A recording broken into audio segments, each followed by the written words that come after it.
देश में राजा का बेटा रानी के कोख से बच्चा जो जन्म लेगा वो राजा नहीं बनेगा। इस देश में गरीब किसान मजदूर सभी का बेटा राजा बन सकता है अपने वोट के दम पर। तो हम लोग अपने वोट को सुरक्षित रखने के लिए हम लोग अपनी पार्टी के सभी नेतागण को कहे हैं कि 1 तारीख को जो सूची चुनाव आयोग से जारी होगा उसमें एक एक वोट को आप सुनिश्चित कीजिए कि आपके अपने लोगों को वोट ना कटे, महागठबंधन के नेता का वोट ना कटे। हर एक नागरिक का वोट का सुरक्षा करने का काम कीजिए, चाहे जाति जो भी हो, धर्म जो भी हो, वो हमको वोट दे या ना दे, उनका वोट सुनिश्चित कराइए ताकि वोट का राज जो है आने वाला समय। देखिए, वीरांगना फूलन देवी जी का शहादत दिवस था।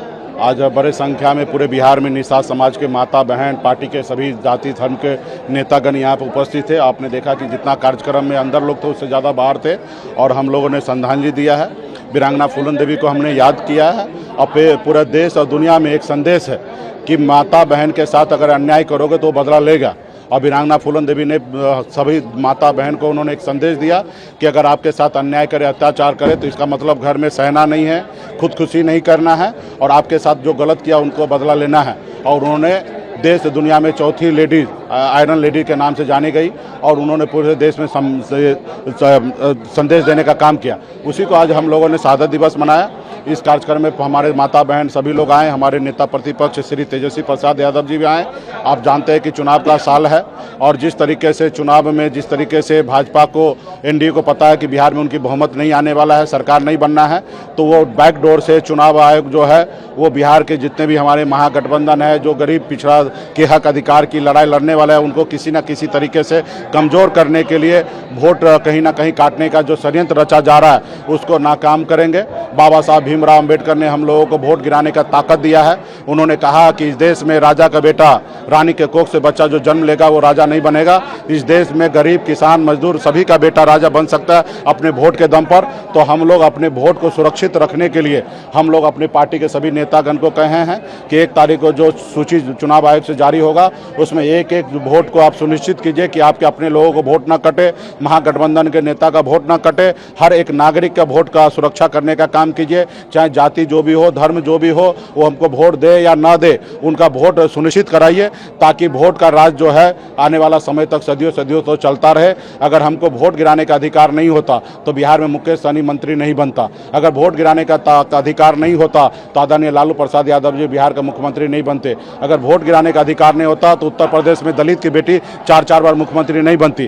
तो ये हमारा वोट का ही ताकत है कि आज इस देश में हमारी सुना जा रहा है। तो आने वाला समय में गरीब पिछड़ा का राज होगा, सरकार हमारा होगा।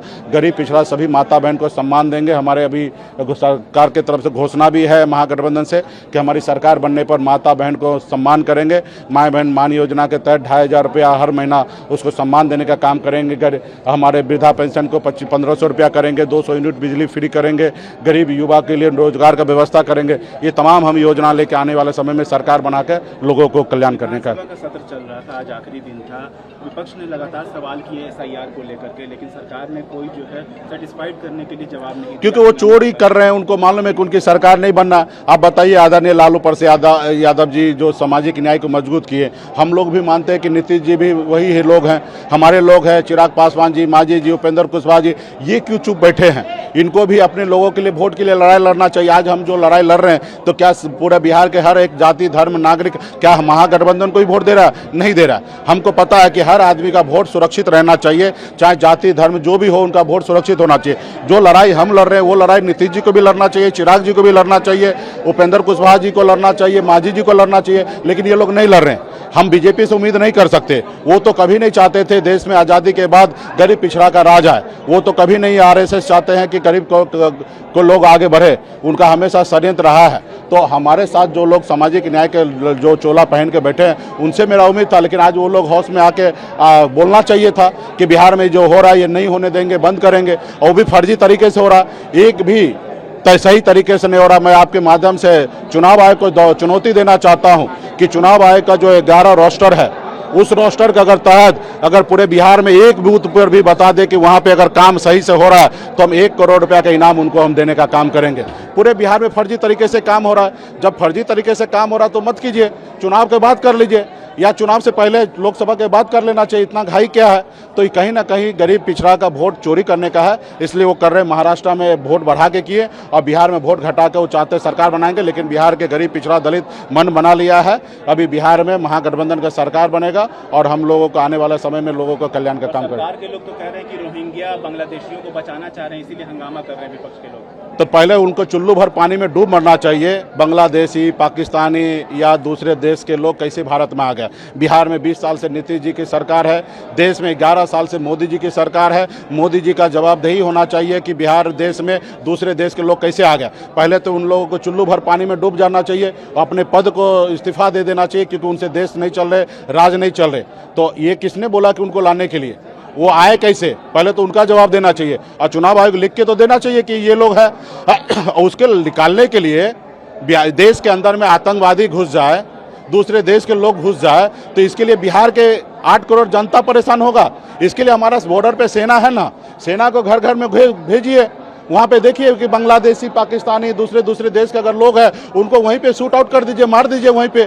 भाई सवाल क्या करना है, अगर देश में आतंकवादी आएगा तो इस तरीके से समीक्षा किया जाएगा, ये आया क्यों, अगर आया तो आपको जवाब देना चाहिए। तो कहीं ना कहीं ये लोग अपनी नाकामी को छुपाने के लिए जो चीज़ नहीं बोलना है, जो चीज़ नहीं करना, उस पर ये लोगों को गुमराह कर रहा है। बिहार के जनता लोग जान रहे हैं, इस तरीके से अभी इसका षड्यंत्र नहीं चलेगा। जेडीयू के लोग भी सवाल उठा रहे थे, गिरधारी प्रसाद यादव हैं और कोलकाता के विधायक, उन लोगों निश्चित तौर पे हमने गिरधारी जी को भी हमने सुना है, और ख़ास करके चाहे जेडीयू हो, जेडीयू हो, चाहे हमारे एलजेपी हो, ऐसे जहाँ पे भी जिनका जमीर जिंदा है वो निश्चित तौर पे देश के नागरिक के लिए वोट के लिए लड़ाई लड़ेंगे। सीएजी की रिपोर्ट आई है कि सरकार, बिहार की जो सरकार है वो 71,000 करोड़ का लेखा जोखा नहीं दिया है, कैसे देखते हैं इसको? इसके लिए हमको विशेष जानकारी नहीं है। रिपोर्ट तो आखिर भारत सरकार की तरफ से आया है और इस पे भारत सरकार को सोचना है, और ये इसको रिपोर्ट देखने के बाद हम लोग इस पर चर्चा करेंगे। कह रही है कि सरकार घोटाला कर गई होगी, खा गई होगी पैसा 71,000 करोड़। इस पे समीक्षा करने की बात है, और निश्चित तौर पे अगर हिसाब नहीं दिया है तो इस पे गंभीर बात है, और इस पे हम लोगों को सभी को, नेता, विपक्ष को और सत्ता पक्ष को, सभी को सोचना